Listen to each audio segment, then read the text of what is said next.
ඇත්තම ආදරය කියන්නේ ලස්සන මූණක් දැකලා ඇති වෙන ආකර්ෂණයක් නෙවෙයි. ඒක ලස්සන හිතක් දැකලා ඒ හිතට අවංකවම ගරු කරන්න පටන් ගත්තම දැනෙන හැඟීමක්. ජීවිතේ හැමෝම අපිව දාලා යන වෙලාවක උනත්, ලෝකෙම අපිට විරුද්ධ උනත්, මං ඔයායක ඉන්නවා කියලා දෙන ඒ පොඩි හයිය තමයි මේ ලෝකේ වටිනාම දේ. ආදරය කියන්නේ අයිති කර ගැනීමක් නෙවෙයි. තේරුම් ගැනීම.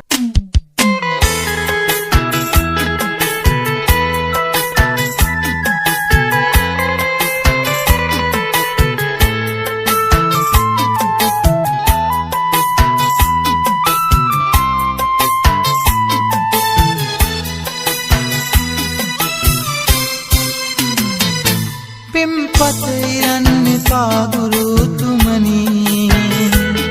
අකුරට ආදායගේ සිත බැඳුනි අතහරින්න මට දුක හිතුනි මට සමාවෙන්න කවුරුද වැරදි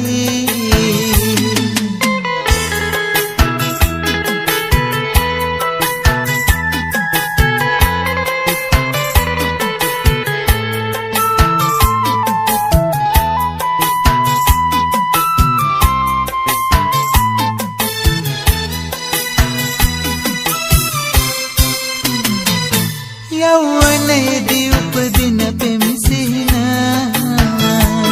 ටික පළලක් නැති නැතිම මා ආදරයේ දිවියෙකු වීම ඇරමුණු තැන ඇයගේ හමුවීම ඇරමුණු තැන ඇයගේ හමුවීම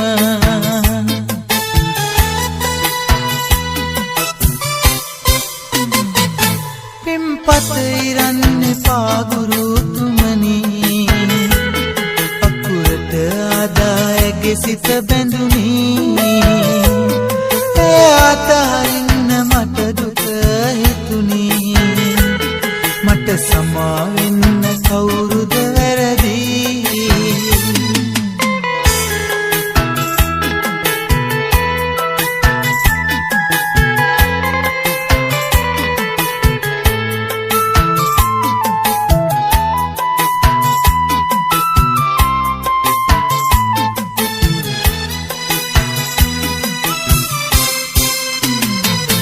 පොත පතටත් නැති හරිම ආදරේ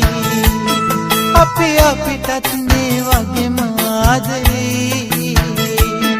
වැරදුනොතින් ජීවිතය පාළුවේ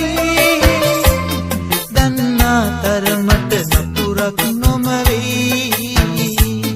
දන්නා තරමට නපුරක් නොමවේ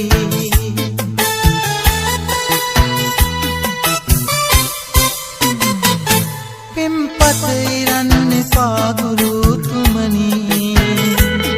අකුරට ආදායගේ සිත බැඳුනි අතහරින්න මට දුක හිතුනි මට සමාවෙන්න කවුරුද වැරදි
මලක් වෙලා පෙති ගිලිහුණාට කම්මෑ විසල සයුරේ රළවීලා සැඟවී ගියාට කම්මෑ අමාවකේ සඳ වී නොපෙනී ගියාට කම්මෑ සෙනෙහස නොලද නිසා වෙන් වුණාට කම්මෑ පෙති ගිලිහි ගිය මල නුඹදෝ සයුරෙහි සැඟවුණු රළ නුඹදෝ වලාවකින් වැසි සඳ නුඹදෝ